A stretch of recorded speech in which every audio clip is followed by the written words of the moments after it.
হাতে অস্ত্র নেই নাই, আমরা খালি লাঠি আর ইট নিয়ে নামছি।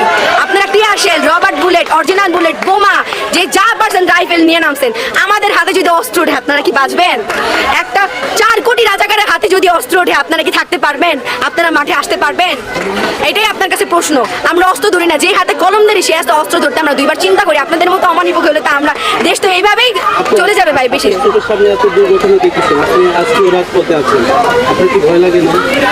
ভয় ভাই, ভয় কি জিনিস সেটা আমি কখন বুঝছিলাম জানেন? যখন আমার সামনে ওই মেয়েটার 2 ভাগ করে ফেলছিল, তখন আমি বলছিলাম মেয়েটা যদি মরতে পারে। আর আমি মাঝখান দিয়ে বলছিলাম আর প্রোটেস্ট করবো না, কারণ আমার পায়ে রবার বুলেট লাগছিল। লাগার পরে আমার ফ্যামিলি একদমই না আমাকে আটকায় রাখছিল। তারপর যখন এই মেয়েটা মারা গেল আমি আর ঘরে থাকতেই পারি না, যে কেন ঘরে থাকবো ভাই।